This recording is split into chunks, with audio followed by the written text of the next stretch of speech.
আসসালামু আলাইকুম। আমি তাহেবা, সিক্রেট ব্লগার তাহেবার চ্যানেলে আর একটা নতুন দিনে নতুন ব্লগ নিয়ে তোমাদের সামনে হাজির হয়েছি। আশা করছি তোমাদের ভিডিওটা ভালো লাগবে। তো ভিডিওটা স্কিপ না করে পুরো ভিডিওটা দেখার অনুরোধ রইল।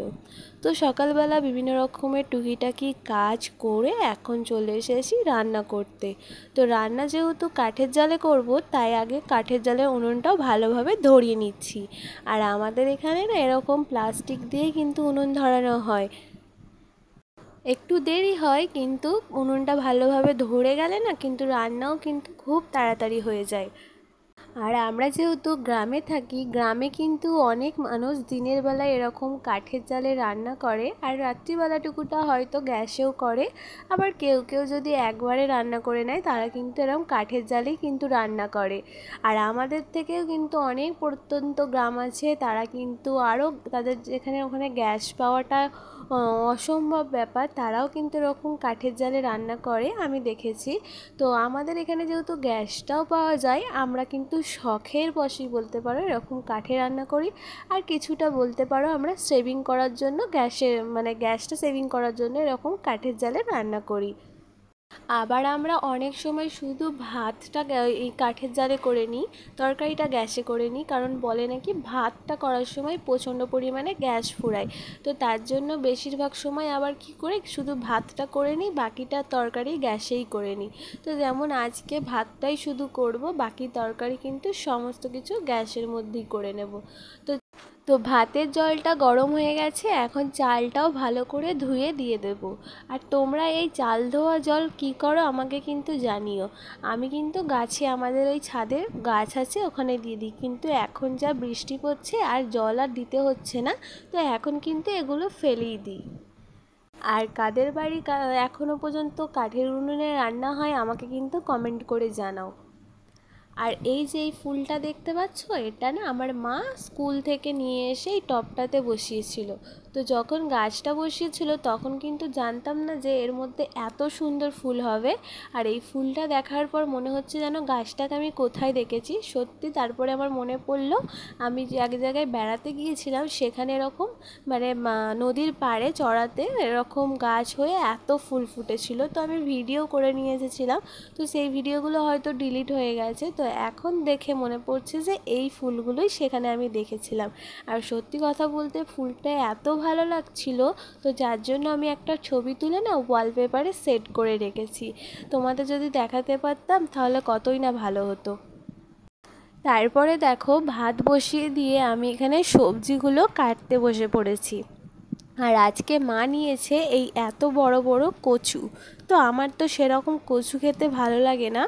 আর এত বড় বড় কচু দেখে না আমার ছেলে বলছে, মা এগুলো কী? ও না আবার নাকের কাছে দিয়ে শুকছিল যে জিনিসটা কী। তো এর আগে এত বড় বড় কচু ও হয়তো দেখেনি কোনো দিন, দেখেছে ছোট ছোট, কিন্তু এত বড় বড় হয়তো দেখেনি। তো তার জন্যই এরকম জিনিসটা করছিল। তো আমি যখন সবজিগুলো কাটছিলাম, তো ছেলে এখানে চলে এসেছে। তো তোমাদের সাথে শেয়ার করি ছেলের কিছু কথা।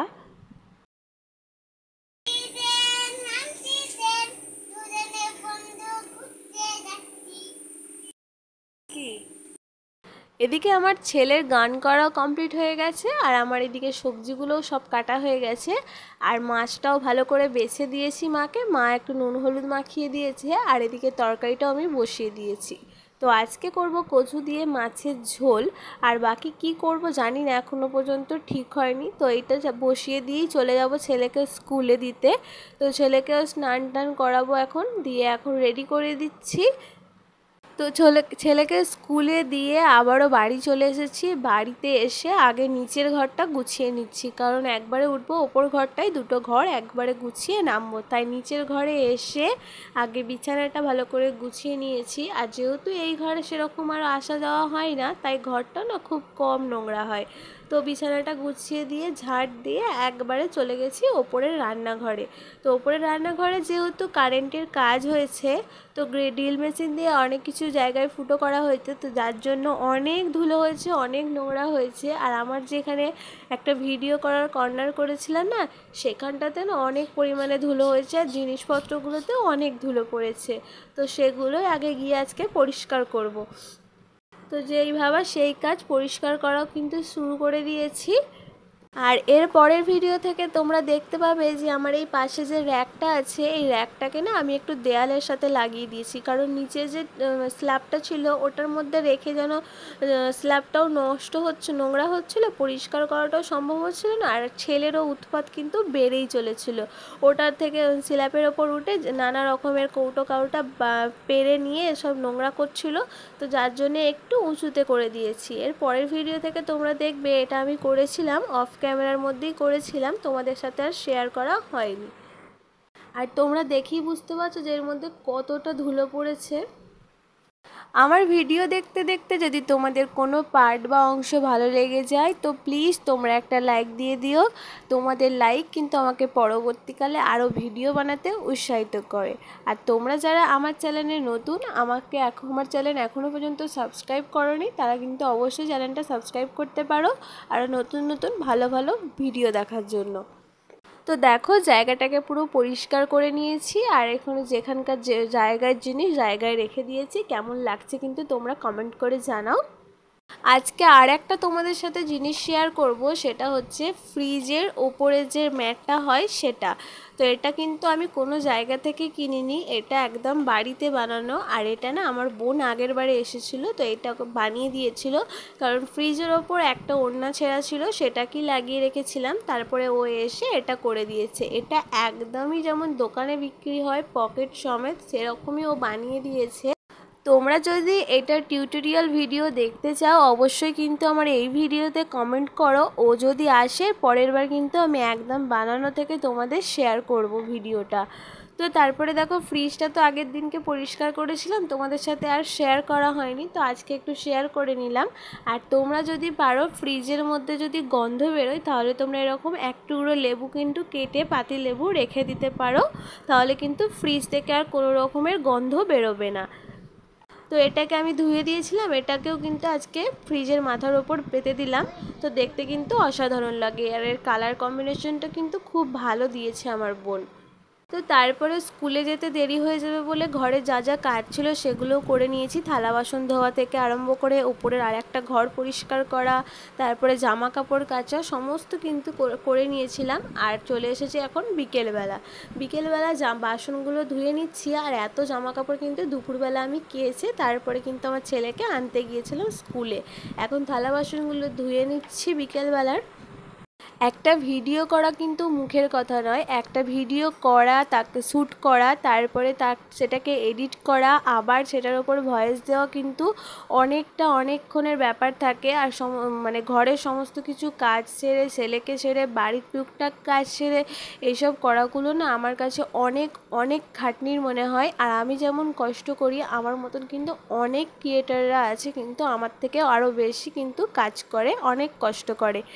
আর কোনো কাজে যদি সফলতা চাও তাহলে কিন্তু কষ্ট কিন্তু সবাইকে করতে হবে, কাউকে বেশি কাউকে কম। তো যাই হোক, এখন যেহেতু সন্ধ্যে হয়ে গেছে তাই জামা কাপড়গুলো এখন মেলে দেবো বারান্দায় গিয়ে। আর যেহেতু আজকে রোদটাও ভালো বেরোয়নি তো জামা কাপড়গুলো হালকা হালকা ভিজে আছে।